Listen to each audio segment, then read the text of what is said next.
Back to the letter. In the last episode, we continued our chapter with Ash, who was on his way along with Isabella to capture a few, well, not capture, just to gather a couple of documents that might help them on this case. Apparently, there were a couple of people missing from the BRC due to some other strange circumstances, and Ash believes that it has something to do with either the letter or it has some connections to Luke Wright, because he believes that Luke Wright actually caused the deaths of main people who opposed him. And as a result, they went to Isabella's real estate offices, gathered all the documents, and of course that would be a quiet evening if the ghost didn't show up. Killed us a couple of times in the elevator, but we escaped anyways because that QT was bullshit. And now we're at the park, already escaped the wraths and clutches of the ghost. And I'm gonna stop talking and we're gonna continue on with the story. Okay. Lixbourne Park brings a welcome relief, though only by some. The chill that has seeped in my bones is still there, furling underneath my skin. If I don't move, if I don't busy myself with anything, soon my brain will go haywire. It's the last thing I want to happen when there are plenty of things to do. This already answers all of it, doesn't it? Those deaths? Just how many copies of the letter are out there? Still, can't have the only one if other people are also getting cursed. Well, yeah, that is kind of the point, because Rose definitely saw the letter and she died, but there was another person in the news, a guy, and we don't know anything about him, but he died. I don't know if he saw the letter or not, but there were words "help me," which were scribbled on the letter, which kind of forms a connection. We still have no idea what the hell's up with that. Either it's this Anson Butcher guy, or the ghost really does haunt everybody, regardless who read the letter. Could it be the one she has shown is just one of five, maybe even more? The whole past this five people business is ridiculous, but at this point, is it still? All in all, we found 21 people who might have read the letter, 7 of them deceased, 8 if we count Cooper. And that's only what we can find right now. We have no idea how the contractors and specialists hired from outside the company are doing, if we are in any way affected. How many more people are suffering? How many are missing? How many are dead? Can I still even blame the Wrights for this? If anything, it might be in danger as well. I don't think I can wish a curse upon anyone, no matter how big of a douchebag Luke Wright is. There's also that woman. How do we get out? How do we get out of this mess? How do we get away from her? Shit, still so many things we need to look into. All my body wants to do is pace, burn out whatever excess energy there is in me. Ashton, I'm getting dizzy. Will you sit down? It's the first time Isabella said anything. She's been sitting quietly since we dropped here. Better and less distracting than watching her nervous habits, I suppose. She certainly seems calm now. Too calm, in fact, for someone who's just seen something terrible. But it's been more than a week for her already. People do get desensitized to things at some point. Even someone like Isabella. Who knows what's going on inside her head, though? Inside mine, there are too many things and none of them would sit still. I'm not going crazy, am I? I saw that. I'm pretty sure I saw that. I didn't inhale anything weird. Just shit. Shit. Isabella, please tell me that wasn't... Ah, that smug face on hers. What I'm not expecting when I turn to her is mirth, one that she could barely contain. You're laughing. You're laughing. Why are you laughing? I'm not quite sure what she sees in my face, but in the next second, a laugh suddenly burst out from her. I'm so sorry, it's just that you should have seen the look on your face back there. Yeah, right, sure. Where the hell this voice keeps going? Did they forget to record it, or is it just some glitch? I don't get it. Yeah, right, sure. I'm not the one who panicked. You almost ripped my arm off. Yeah, but... Isabella, this isn't funny. That woman almost got us. We've ended up dead. I know, I'm really sorry. But this is just too precious to miss. You really lost your shit for a moment there. You're trying to get back at me, aren't you? Well, I'm not the one who kept calling someone scaredy cat for years. How does it feel? I'm not scared. Oh yeah, definitely. We weren't scared.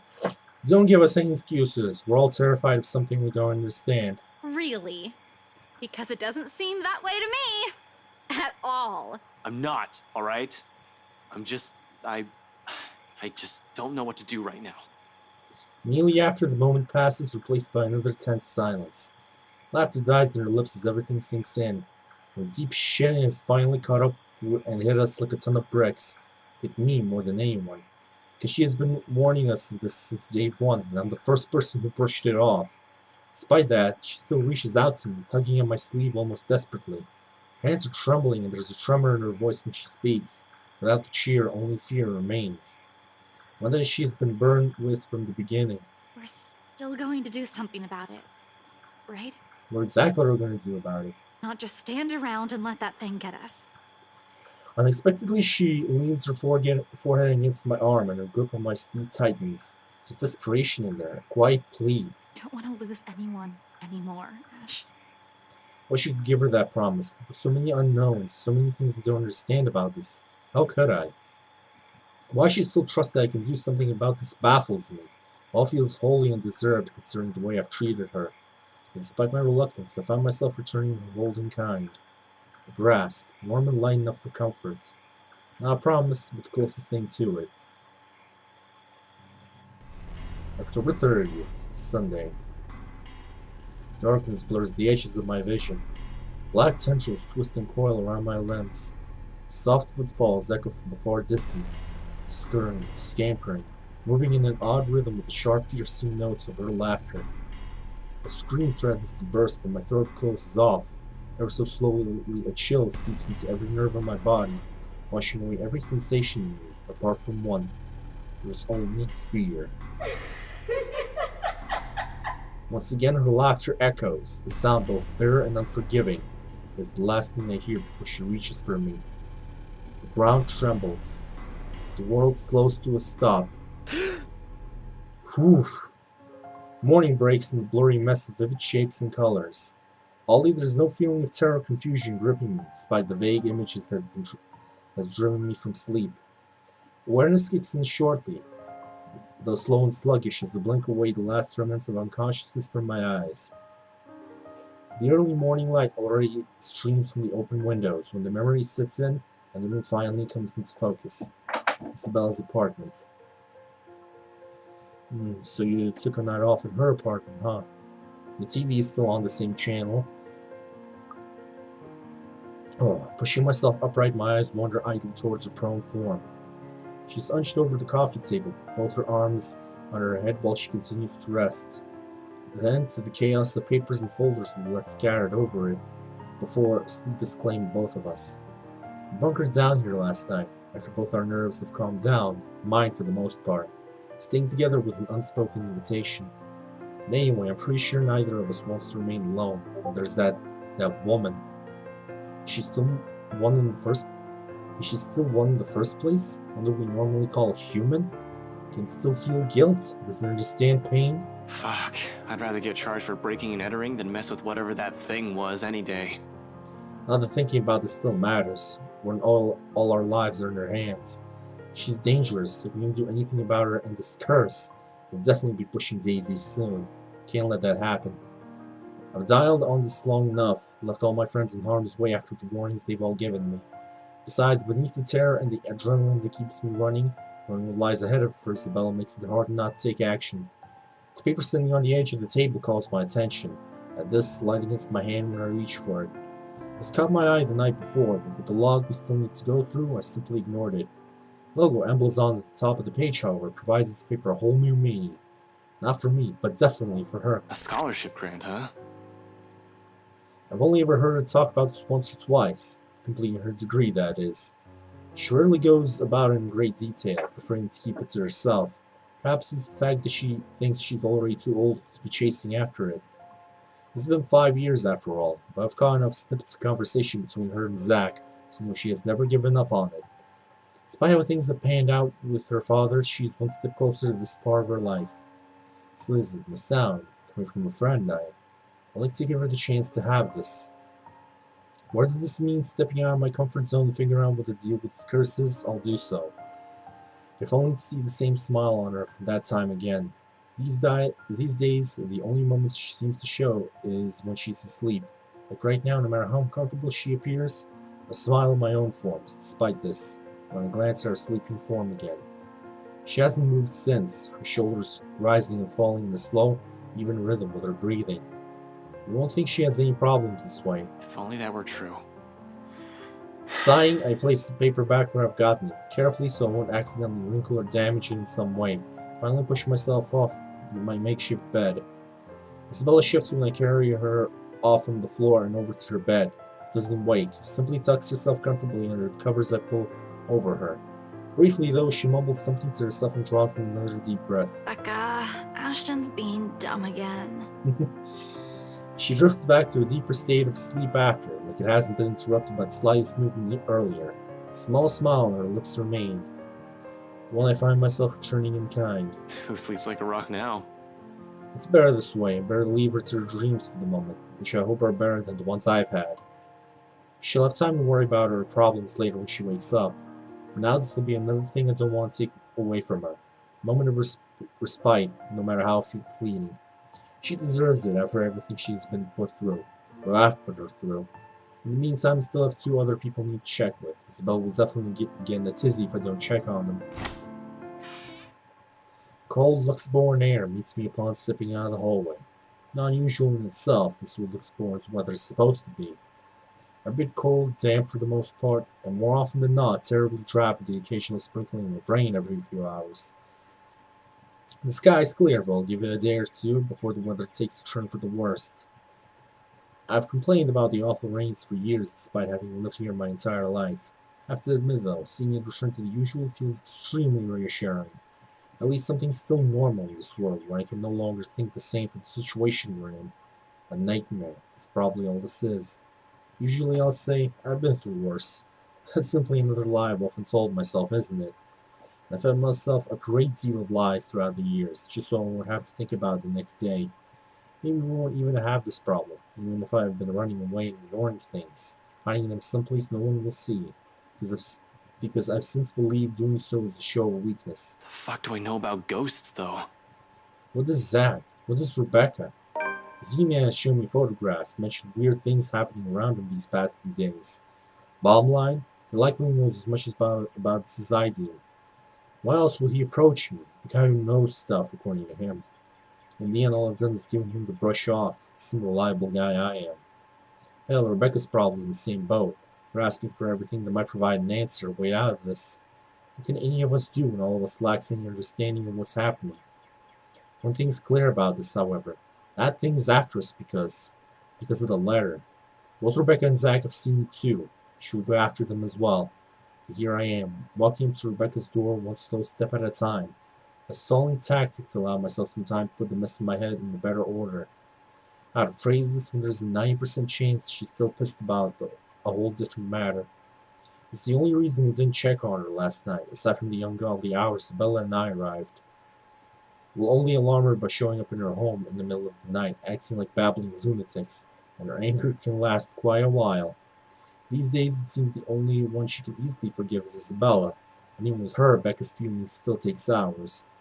I run my hand through my hair and straighten out my jacket before knocking. Once, twice, and 3 times just to be sure she has heard me, even if she is asleep. She's usually awake by now, though. Hey, Becca, it's Ash. Open up. Don't tell me you're still in bed. Seconds tick by. No answer from her. And dread starts to creep up. I'm trained to handle dire situations, but the feeling has been doing that quite frequently since last night. My mind begins to anticipate the worst, and the next minute, concern has been mixed with my thoughts in the bank. My fist on the door, louder this time. She'll definitely be livid, but I'd rather face a rat than a dead body. Becca, it's Ash. There's something we need to talk about right away. Open up, I know you're... Your girlfriend left early this morning, pretty boy. So if you could do us a bloody favor and shut up, that'd be real fucking polite. Jesus, people are mean in this whole apartment building. My hand pauses short of landing another heavy knock. For the other unit, Rebecca's other neighbor peeks in through his door, though I see nothing but a bundle of blankets. I'll say they need help from being devoured by their sheets, but it sounds like he's just fine. He's a huge asshole, too. Course of action so people like him will ruin your day, act like the nicest person on the planet. He's done me wonders when I was a rookie patrolling the streets. No need to match his temper. Oh, did she say where she was going? I don't know. She said something about meeting someone or something, in case Filipina girl over there asks. Well, what am I, her keeper? You know some people want to sleep in on a bloody Sunday, so keep it down. God damn it, fuck off. Like, seriously. Looking forward to this weekend. Thanks, you damn git! Oh, eat shit, alright? Eat shit. Go back to bed, wrap yourself in the blanket, and eat shit while you sleep, alright? Well, there's no need to be an ass about it. I'll get out of your. Like I said, fuck off. He slams his door shut without warning, but not before muttering a string of very colorful words about me. Probably thinks I won't hear him inside the four walls of his apartment. Jerk. And at the end of it, I sigh. So Rebecca's not here. I must have missed her by an hour or so. But at least she's not alone. She should be safe, in theory. More so, the person she's meeting with is who I'm thinking. Nevertheless, I still can't help but worry. It's an easy thing continuing down increasingly darker lines of thought. To act brashly, to find out where she is and go straight there, without deliberating on my actions first. There's Zach to boot. Rebecca's not alone, but I can't say the same for the big guy. A simple phone call to both of them should do the trick. Release my nerves at any rate. It's better than rushing over to Zach's place or assuming Rebecca's whereabouts and finding out that they're not where I've guessed they should be. Assuming the worst will come next, which I'd rather avoid this early, any other reason, that won't bother them. Their emergency begs for urgency. This is one, right? Even if it is an anxiety from concern dulls judgment. Something I most certainly can't afford to lose at any given time, especially right now. Any means to calm it will do wonders for the muddled mess my mind is already in. Pulling on my phone, I thumb through the screen until it ends up on a group with only Zach, Rebecca's, and Isabella's numbers listed. Other people will probably say I keep too few friends when they chance on this. To some extent, it's true. I can easily name about 100 people I've been acquainted with through the years. Colleagues, blockmates from uni, neighbors, those sort of people.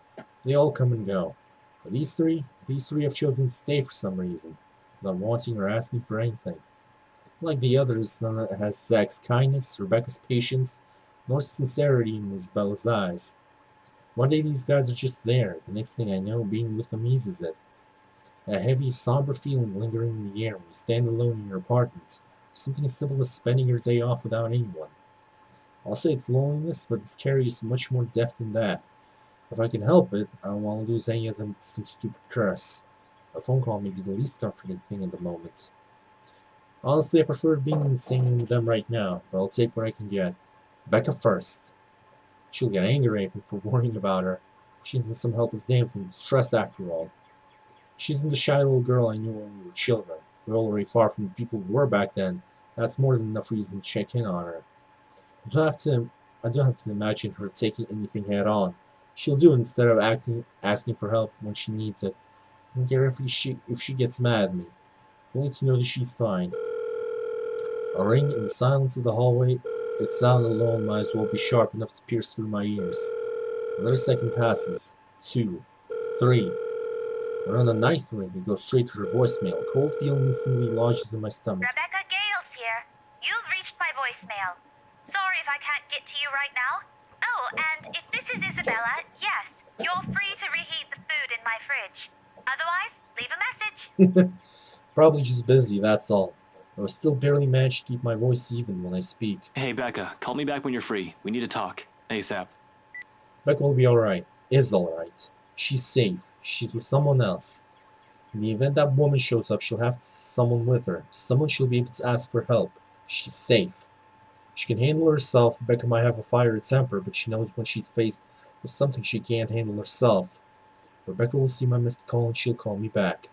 Though I don't express it enough, Rebecca is someone I consider important to me. Oh, is that when you guys were little?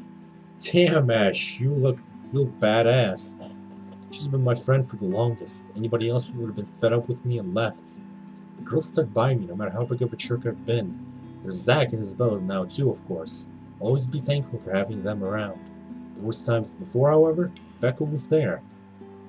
No one believes it when I say it, but I've surely had my awful moments as a bratty kid and as a horrible teen. Issues. I have too many of them to count and refuse to deal with it for a time. At least that's what Andrew likes to tell me. I tend to think nothing of it, as is mellowed down over the years, thanks to the professor mostly. But at times I do wonder if it still burns me the way it did all those years ago. After all, I was terrible, especially around the time of my parents' separation. Looking back at it now, I had no reason to direct all my frustration towards everyone else. Well, I wasn't the kid who lashed out at everyone. afraid to keep it to myself and turning those negative feelings into productive things. I've grown distant from a lot of people because of it. From my old friends back in my old school and neighbors I've hung out with before moving. A habit I've likely brought with me into adulthood. Just so angry with everyone and everything. All I kept thinking about was myself, wondering, why me? In retrospect, I was a selfish little bastard who thought the world revolved around me. That I shouldn't have been going through it. I believed my behavior was entitled, that I had the right. Though through times, but she stuck with me, snapped me out my little sulk, as she often phrases it, whenever she sees the chance to bring it up. She didn't tolerate my bullshit, but she didn't leave me alone either. If anything, the whole thing made her stick around. Her concern may have grown a bit overbearing as the years went by, but she's still an old friend nevertheless. I owe her a lot. That won't change. Damn it. Where are you, Becca? Another message she left on her voicemail, and on my third call I hang up. For the time being, can't do anything more than to wait for her to return my calls. Worrying aimlessly won't get me anywhere. Zach, on the other hand, the guy attracts trouble no matter how much he tries to avoid it. It doesn't help how he hasn't been too hot lately with a lot of people. His mentions of plans yesterday doesn't sit too well with me either. He might be the next responsible adult after Rebecca out of the four of us, but I've still got to check on the big guy. Make sure he's doing okay at the very least, whatever he has planned on doing. All I'm asking is for it not to be idiotic. He's a sensible guy, I'm sure. However, desperation clings and pushes people to do things. Rational or irrational, doesn't matter. Clear thinking flies out of the window the moment you're in danger, and I sincerely hope he has not found himself in a tricky situation. His phone doesn't even ring before he answers, or his voicemail at least. Hey, it's Zach. Well, a voicemail anyway. I'll get back to you as soon as I can. So, just leave a message, yeah? Sure. And no, Ash, you're not allowed to lockpick your way into my apartment again. Just do what any other decent human being does and call if I'm not around. Thanks. Okay. Did he turn it off? Why? Don't want to assume the worst yet. Maybe he's forgotten to change it. Can't be. The guy can be a bit of a Boy Scout, even more than I am as a cop. He's the type who has an extra battery or a power bank in his bag, if he ever needs it. And he always does. He won't say anything or brag about it, but he's got quite the roster of VIP freelance clients. He won't just leave his phone dead in case he's on the field, particularly when people will likely be looking for him. He always leaves his connection open whenever clients or his friends need him. Zach's reliable like that. Why isn't anyone answering?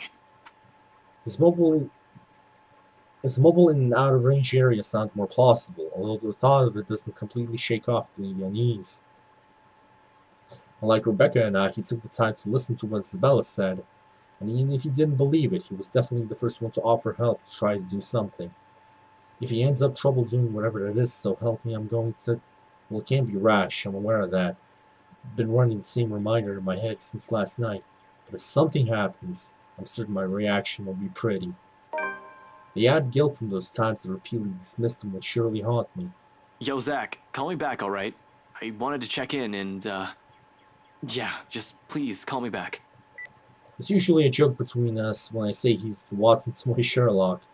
Don't see him some assistant to put aside until he's needed, like some people like to believe, though. He's not some pity friend I keep around to make myself look good. If anything, he's the one who stayed by me out of pity. Zach's the one who puts up with me most of the time, even when he doesn't need to. It's not a case of a cool cop who helped out a minority. In truth, I was a hard-headed, hot-tempered, and reckless rookie, up until I met him. It wasn't anything sudden, and some part of me is still that rookie, but I've grown thanks to him. He tempers that part of me. Considering how our first impressions went, I'm lucky he stuck around. Becca and I may have spent a lot of years together as children, but Zach, he's probably the closest thing I'll call to a best friend, though it's more than that. Our camaraderie, no words can express. He has my back, and I'll always have his. His brother I've never had the luck of ever having. Only child and all. And I have every reason to worry about my brother. Becca's neighbor did say she went out to meet with someone, no specific names. If I'm wrong and she's not Professor Clark, maybe it's with Zach. They've never been close, but it's not the kind of awkward friendship where meeting together remains out of the question. Regardless, I continue dialing for his phone another 3 times, like I've done with Becca's. In the end, after the 3rd attempt with no answering, I stopped and moved to cut the call with a ragged exhale. Waiting game it is then. I've been trained for those. Hell, I'm used to them. Just not when it comes to people I'm close to.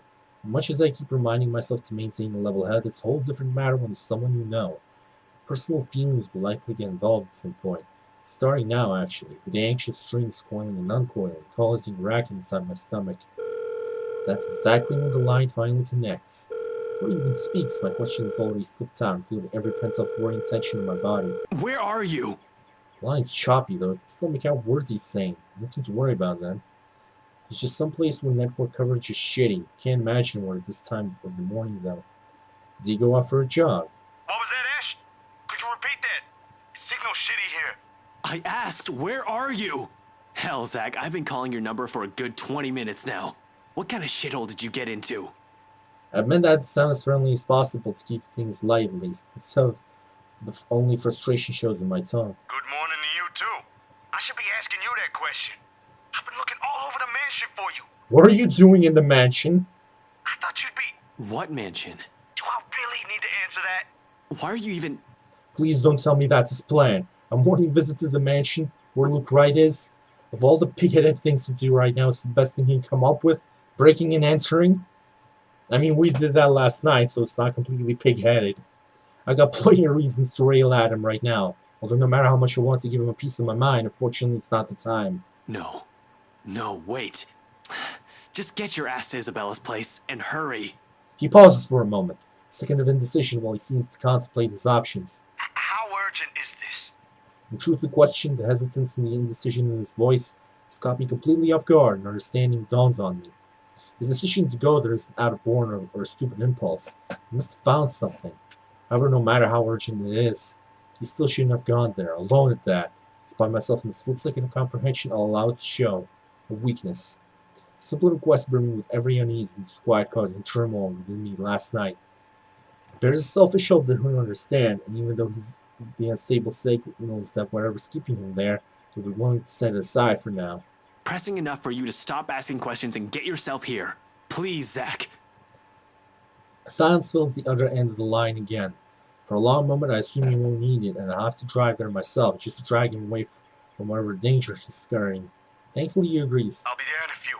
An hour or two tops. Thanks. I'll see you. Oh boy. I hope he doesn't get caught on his way here.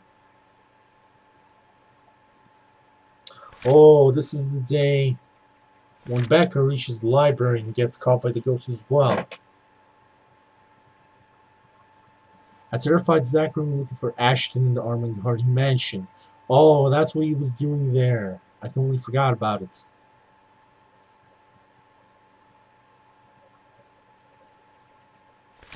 Oh, now I think they're now going to meet up. Relief washes over me as soon as the call ends. Normally, I don't let myself a moment of respite in times like this. Gotta stay alert. Rebecca's still out there. Has yet to return any of my messages. For the moment, I relish in it. It's probably the first time I permitted myself to do it since last night. Even the muscles in my shoulders have been complaining from all the tension I've taken on. It still annoys me that all I can do right now is grit my teeth and trudge back to Isabella's apartment. Useless. That's why I am in the face of this. A mad dash around looks poor, and Anselm isn't going to help things. It's not like I can simply stumble across them on the side of the road during a drive. The city's too big a place for one person to go searching for only two people. I'll be lucky if I even get a glimpse of either of them. One last awful glance towards the open sky, slip back to Isabella's apartment and close the door behind me. I've already grown used to this, but the waiting will always be the hardest part. More so when it's the people you care about. You're up early. I thought you left. And Isabella's up. This is not the first time I've seen Isabella like this. Standing casually by her kitchenette, a ladle in hand, keeping an eye on whatever's stewing on the stove, while humming a soft tune under her breath. 5 years ago, it has become a common sight after the three of them, including Zach and Rebecca, had a mutual interest in cooking.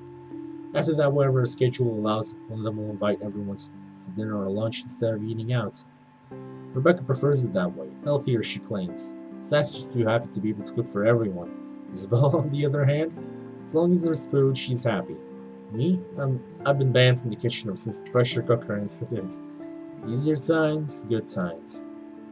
Right now, however, the scene brings an odd sense of normalcy, a strange fit with all the things going on around us. Non-welcome, only Bizarre, I suppose? Isabella doesn't follow up on her question earlier, but she does raise an eyebrow my way when I take too long to answer. But I only offer a casual shrug in response and a short answer. I've checked with Zach and Rebecca. I'm just waiting to hear back from them. I'll add an quip or two for her. Timing for a joke isn't off, or doing so won't be inappropriate. Don't want to alarm her either. There's no reason to that. There's no reason to. Yet. Until Zach gets here, or until I've received an answer from Rebecca, whichever comes first. The list is clear she has plenty of questions. It's right there in this little crease between her eyebrows and the inquisitive gleam in her eyes. Curious as she is, though, she decides against voicing all of her questions out. Instead, she shifts her attention back to the stove and gestures vaguely with her hand in the couch's direction. Well, if we're going to wait for them, don't stand around there. It's getting distracting.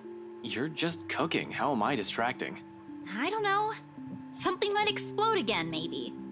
Zach's kitchen ban for you is also in effect here, you know. Now shoo, go. Stop hovering. You'll ruin the food. I'll be done here soon. She leaves no room for an argument by swatting the ladle at me, just like that I've been kicked out of the kitchen. Left with nothing else to do, I drift back to her tiny living space and slump down on the couch. Closing my eyes, I allow the noise from the television to guide my thoughts. The ones I've been keeping at bay, freeing them from the cage I built around them so I won't have to think. One by one, they trickle back to my consciousness, each more frightening and unnerving than the other. So many things going on. So many things happening. The papers we've gotten from BRC doesn't provide any comfort either. Seriously, is there even a point to those after last night? We'll asking those people too. If anything, it's only proved there might be more copies of that dumb piece of paper. We have one here, but how many exactly is out there? More importantly, how do we get out of this stupid mess? Ashton. Damn it, I haven't felt this kind of bone-weary exhaustion in years. I don't want to think what might happen next in case I miss something. Shit. Rebecca, Zach, Isabella. They're all depending on me, and... Ash! The voice snaps me out of my thoughts, abruptly wiping away everything running a rack inside my head. Suddenly Isabella's there, crouched in front of me when I crack an eye open. I haven't even noticed the exact moment when I've been bent over and buried my head in my hands. Figured why she's staring at me like I fainted or something. The crease on her eyebrows grows deeper in my lack of response. Although she's merely staring at me without saying a word, her expression says everything. So much for trying not to alarm her with bad news. Sorry, I just spaced out for a moment. Don't mind me. For a brief moment she seems to accept that. Quietly she shifts, stands up, and takes the empty space right beside me. All done without a single comment. Then the next thing I know, she's gently pushing a bowl into my hands. Oh, what's that supposed to be? The scent reaches me first before I've gotten the chance to take in what she has just handed me. Oh, cocoa. Oh, man, that looks good. That looks good. A faint sweet smell of cocoa wafts from the dish. Calming, comforting, despite the multitude of things bothering me. It certainly smells like the kind of food you eat on a rainy day. Though from the get-go, it doesn't look as appetizing. What is this even?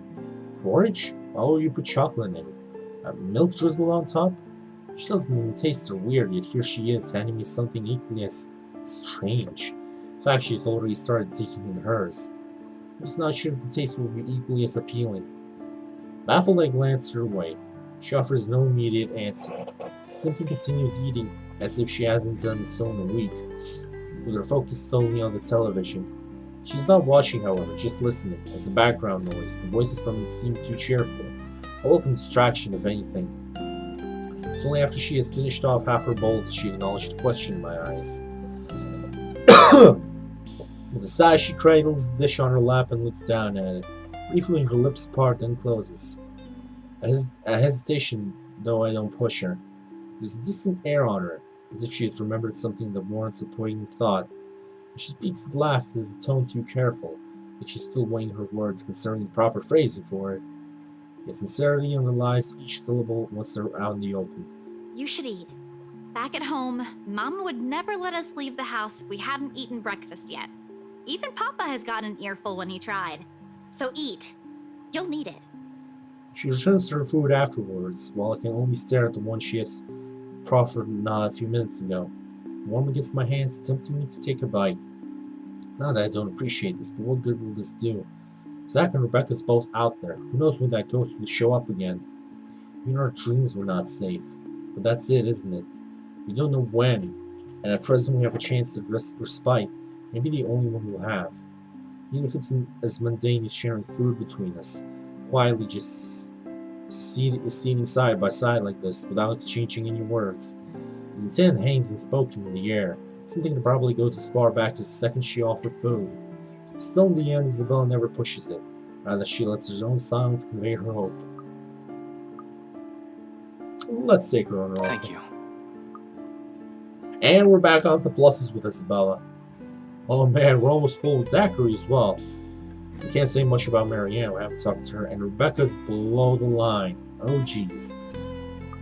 Oh man, I can't believe it's going to be the end soon. That's Ashton and Lucas next, and that'll be the final chapter, pretty much. The words roll off my tongue, awkward and unfamiliar, far removed from those jests and quips we've shared. She accepts this with a smile and nothing more. Regardless of everything left unsaid, the sight of it brings comfort. More so than any generous offer of food can give. When we both lapse into silence after, as we finish our food, there's ease in it. And this, and the muffled sounds of clicks born filtering into the room. And the light streaming from her windows, and the faint draft occasionally drifting in, catching the loose tendrils of her hair.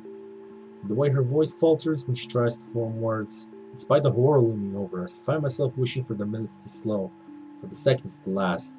But ultimately, she's the one who breaks it, softly after a minute's pause, in words mumbled under her breath.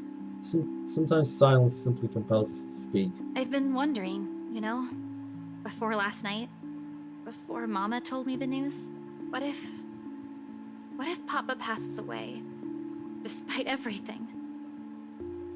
That sort of thing. I know it's not good to think about, but I also knew it was getting worse. Mama won't say anything, but I've always known that one day, he'll eventually... She releases her sides as her grip on the bowl she still holds tightens. There are no tears, but she might as well have them with how weak her voice falls. And there aren't even any left. I don't know what I'm going to do. Before, I can easily say it's because of Papa. Now, I don't have anything. You have that scholarship from LaxU. Were you going through my personal papers while I was sleeping last night? I don't really have to. You left it sitting in the open. Right there on the table. Like there is still anything to hide, she snatches it away from where I placed it back earlier. Except there's no anger or annoyance in her face when she looks at it, rereads every line with a pensive expression. After a short while, she folds it neatly along the creases and sets it back. I don't even know if this will work out. Well, if it doesn't, what about that exhibit you've been planning with Zach? Do I even have to ask where you got that? Zach sucks at lying. You have no idea how easy he is to read. It was all in his face when I asked about it. And anyway, if that doesn't pan out too... I trail off, hesitating, measuring the weight of my next words. Genuine as they are, part of me believes they are a burden, too heavy to impose upon her. Because no matter how much I want her to stay, we are not what ties her here. It would be selfish to ask that of her. More than anything, her family will always come first. I say it nevertheless, if only to let her know, no matter her choice will be, it'll be people here whose lives There will be people here whose lives from your presence has changed. Mine most of all. You have us. The words startle her to a pause, and slowly she turns to me, her eyes wide, disbelief all over her face. Okay, what do we got in updates? Undiscovered journal entry yet. After leaving their friends an urgent message, Ash returned to Isabella's apartment, found the girl already up and about cooking. Seeing his exhaustion, Isabella reminded him that he should take care of himself first, offered him food. And one of the thanks, he accepted. Aww. Before regret forces an apology upon my throat, her expression dissolves to something I can't quite place. Something distinctly softer, more tender, familiar, almost in the same manner she glanced at me years ago, that day at the bridge. However, I don't get a chance to figure out what it all means for her. All of a sudden, a knock breaks the moment, and just as fast, both our attention shifts towards the source. Poor things get awkward fast, I stand up to open the door while muttering some flimsy excuse in the process. I'll get that. It's probably Zach or Rebecca. Let's hope so. Really, I know we're in a pinch, but the time it can't get any worse. Unrelated frustrations aside, once I fling the door open, a whole chunk of the stone that has been stuck at the pit of my stomach simultaneously unseats itself. Zachary, you're alright, dude. There in the hallway stands Zach, his hand raised, ready for another knock. Although he's not as most presentable at the moment, ruffled and drenched in sweat as he is, relief quickly washes over me like a tide. Still panting when he pushes me aside and heads in. The second his feet crosses the threshold, he scans the place, eyeing the little he can see of the room from the doorway. When he finds none of whatever he's looking for, he turns to me with a questioning look. One has a hint of panic in it. You said it was urgent. Did anything happen? Is it Becca? Bella? Everyone's fine. Well, Becca's not here. She went somewhere this morning and hasn't answered any of my calls yet. But Isabella's... I'm here, Zach. Morning. His weight shifts at the same time, the stiff line on his shoulder eases, once Isabella walks up to us and welcomes him with a smile. He relaxes then, returns her greeting in kind as soon as they let out the breath he has been holding and the tension spiraling off his body. So, nothing's wrong? Why'd you call me here for then? My explanation can wait. He has a lot of explaining to do. The fact that he went to Anselm alone, for some godforsaken reason, warrants a proper one. Ghosts or not, he's already been given a warning. Frustrates me to no end this might be the plan he mentioned the last time we spoke. I get that he's worried about Hannah Wright. Somehow they become friends, but that's not the issue here. Not when there's a murderous ghost who might go after one of us at any given time. Sure, Zach made it here in one piece. By some dumb luck, he's alright, and this takes one off the list of people I need to worry about. Frankly, as annoyed as I am, I can't just stay angry at him when I look at the situation that way. Hell, if that call didn't connect the exact minute, there might have been a chance he won't be standing here. This is a blessing in itself.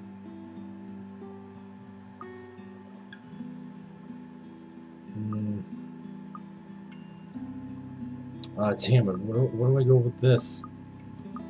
I don't want to be harsh with him. I mean, this guy had a plan. Yes, we're full with Zach.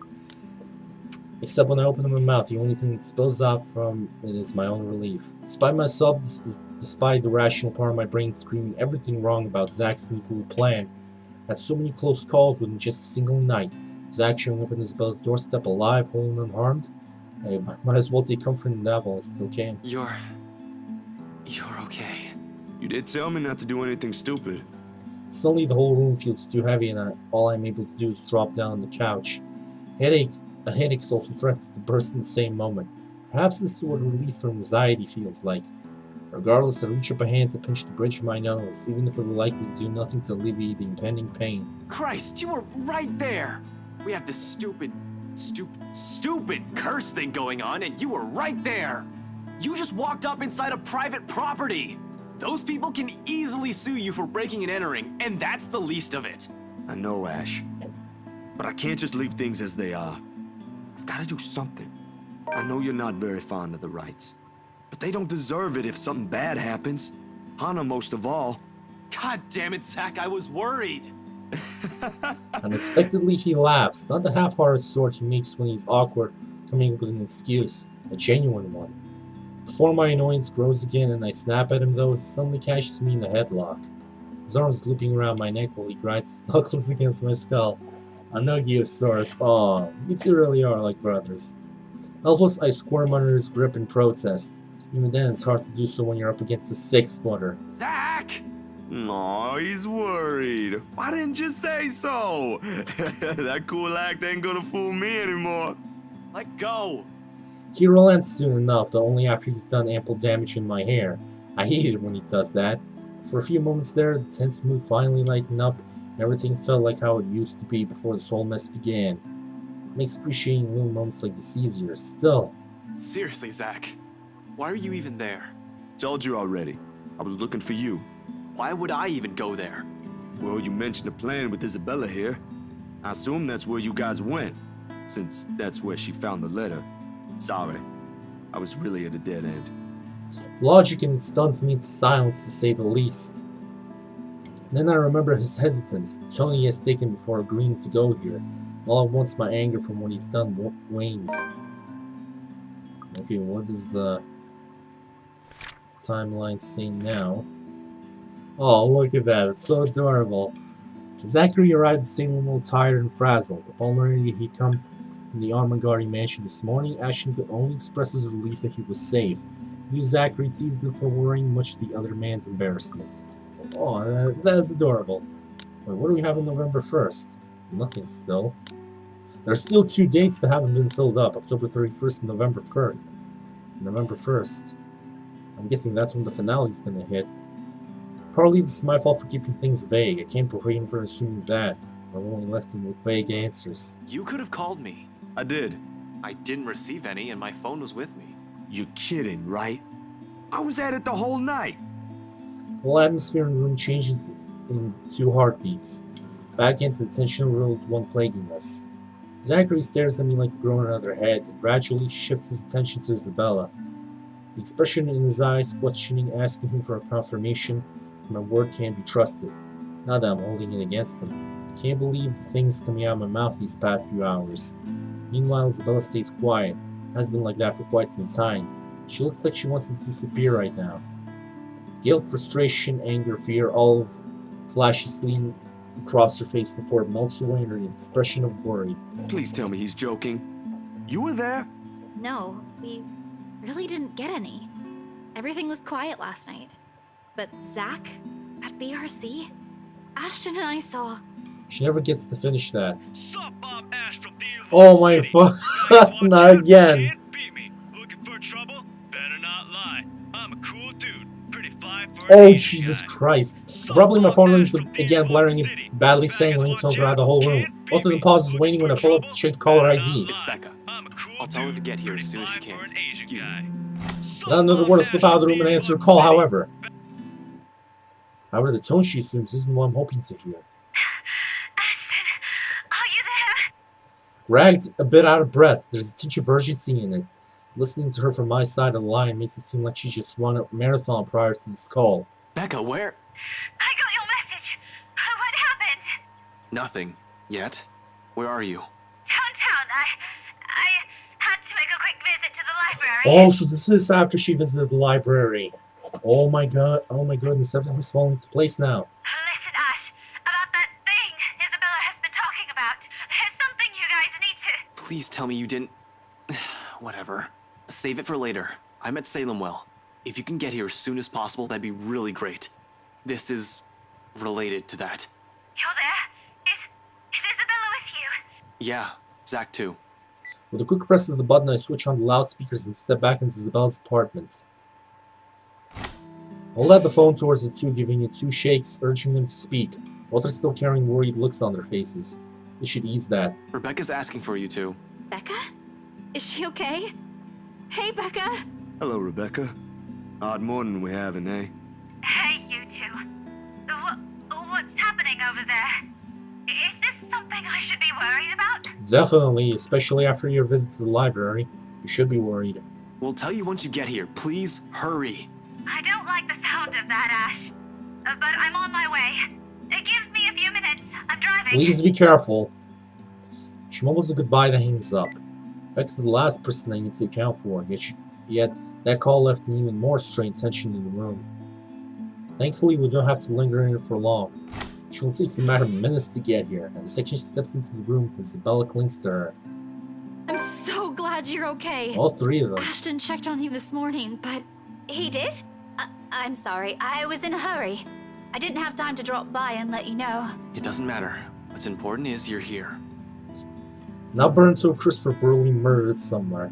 Well, whole, alive, although she seems a bit shaken, it doesn't really matter in the grand scheme of things. At least now I can relax, ease the pressure off my shoulders, if only by some. But the minute Isabella pulls away from her, she winces. A small reaction, the younger woman doesn't even catch it. This is a precedence for a careful observation of the less. A closer look at her reveals much more disheveled than usual. Hair in a bit of a mess, probably flattened in a hurry. The back of her dress also shows stain of dirt in places it rarely gets into. She's also leaning more on using her left arm. She's right-handed. Perhaps the most telling is the slight limp she has, noticeable once Isabella leads her into the room. They all sprout a handful of questions. What exactly happened and how she ended up in that state? Pretty sure a simple trip to the library won't do that. grab her arm before she can walk past, carefully to avoid hurting her, in case there's really is an injury. Something like it at first glance, but you can't be sure until after a careful examination has been made. I suspect some bruising at least. Although minor internal fractures are not out of the equation, they have a nasty way of staying hidden. Sure enough, Becca tenses immediately upon contact. Tries to pull back, although the sudden gesture only elicited a little wince, forcing Isabella to a halt.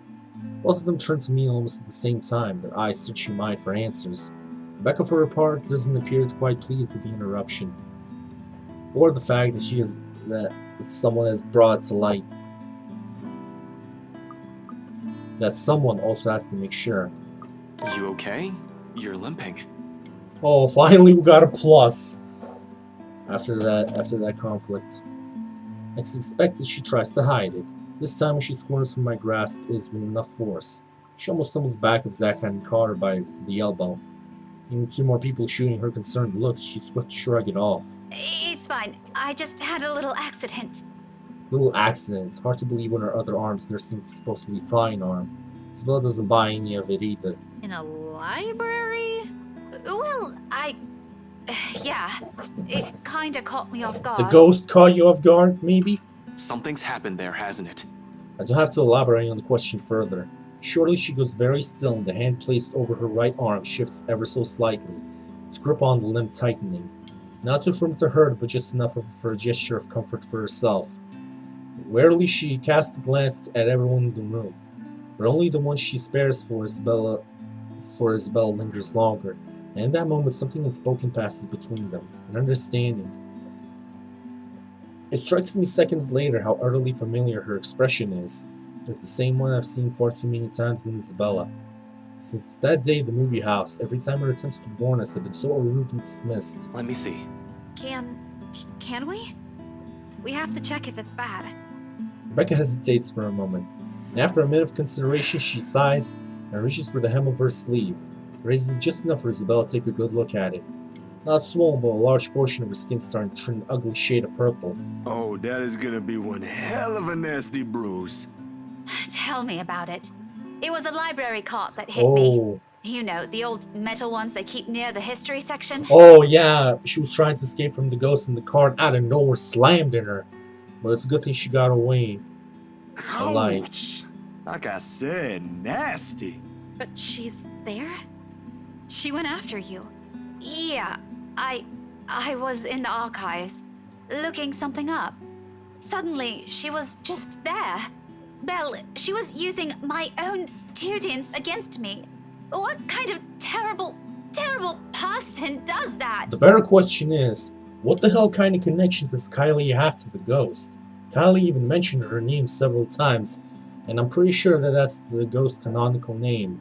Well, part of me doesn't know if that's exactly for sure, but I know what it is. Oh, it makes my blood boil.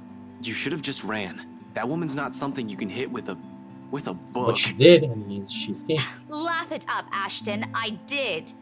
Then the bloody cart came out of nowhere. And you know what? If it weren't for a damn book, I would be dead by now. Okay.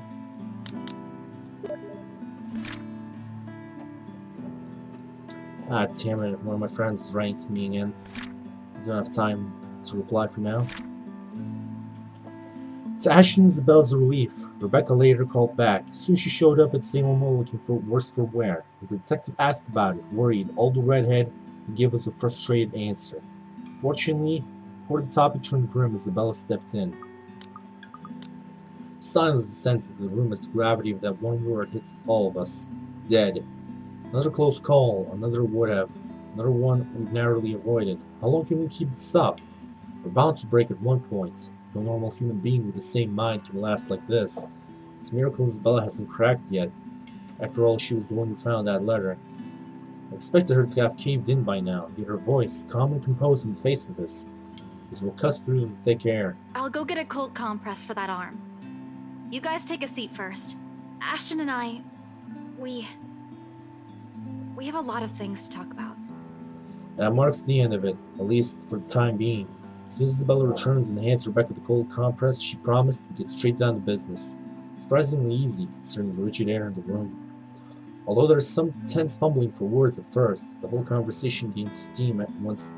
What happened last night, BRC has been put on the table.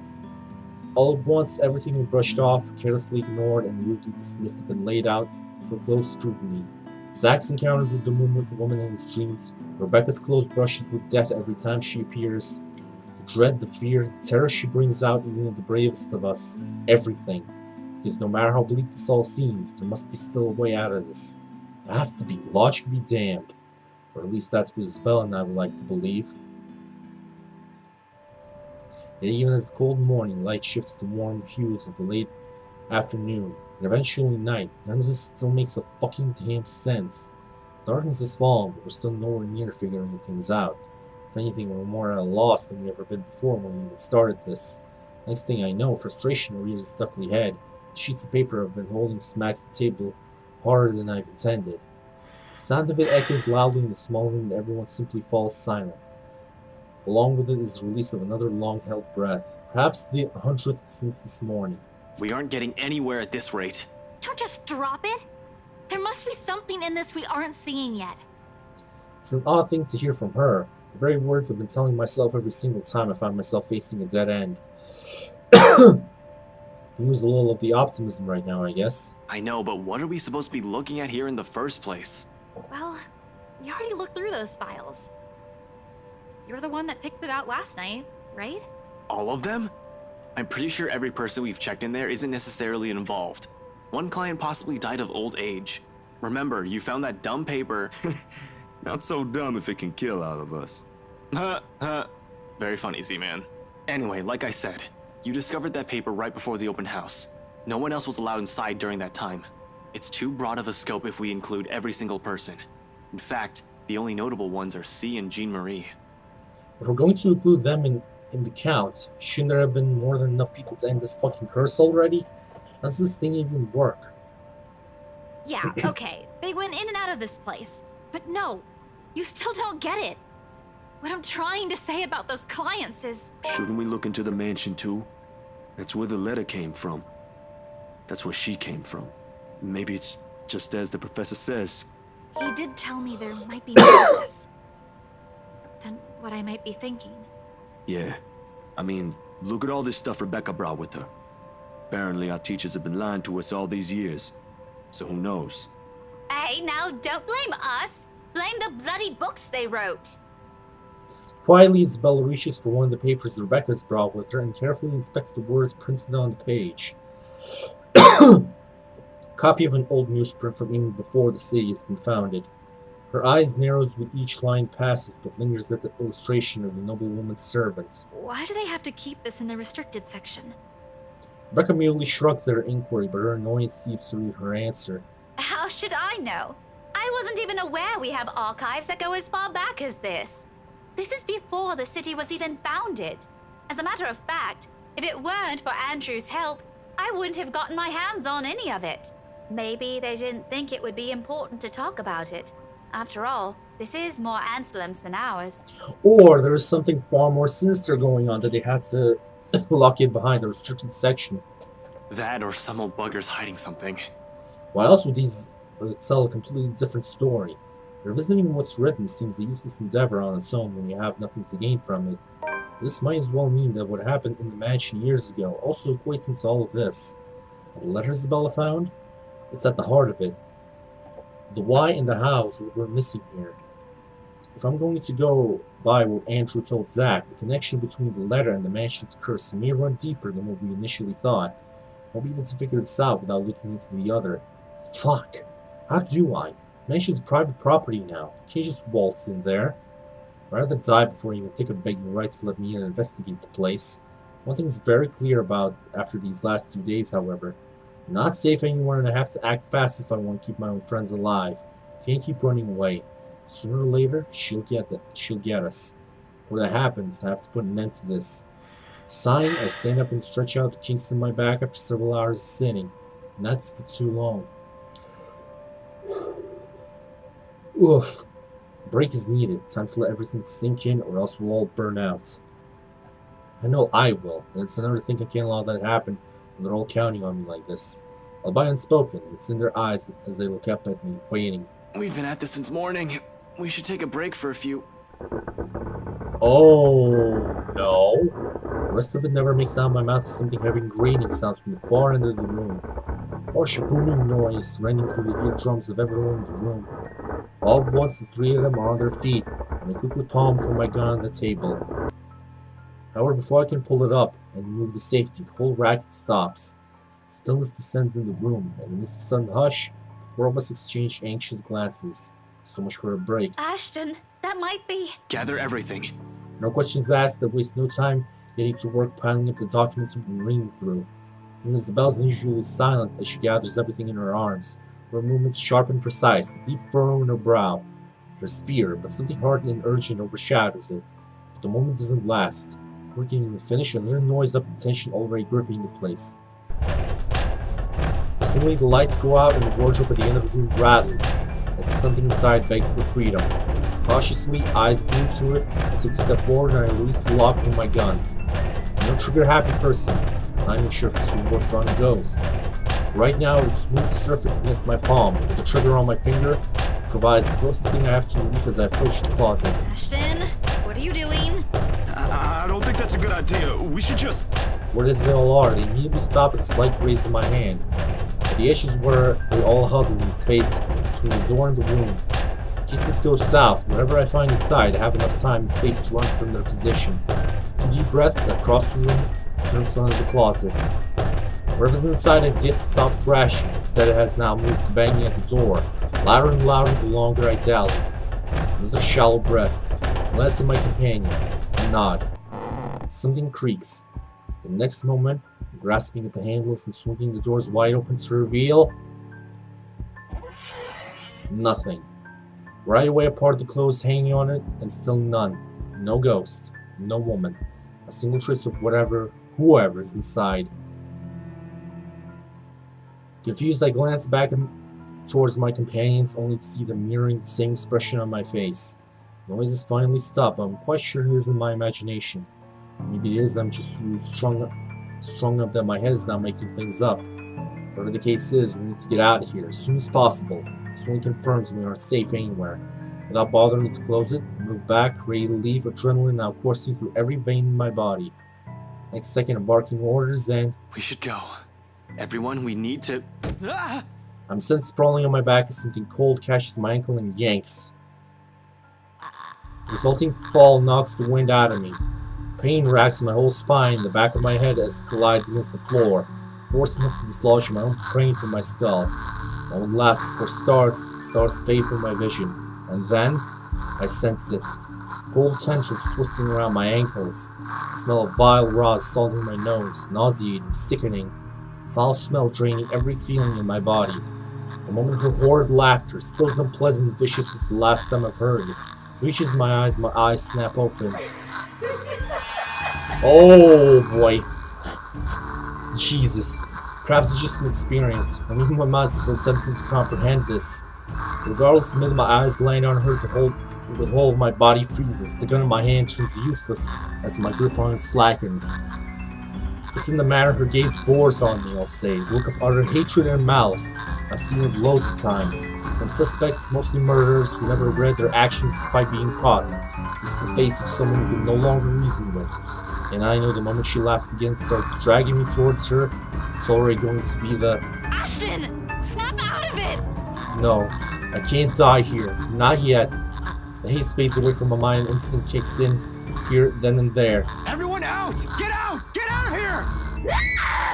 With one powerful tug, I yank my foot out of her grip and scramble back to my feet, moaning piercing wails she fills the room with. With the span of a second, I'm gunning for the door, grabbing the wrist of the first person my hand can reach and leading everyone out. Into the hallway, down the flight of steps, right inside my car. With no time floating on the gas pedal the second the last person closes the door behind them. In a short while, I'm driving us out of Salemwell. Don't even entertain the thought of winding down just yet, even as the last of the woman's painful cries fade into the night. Okay, what else do we got?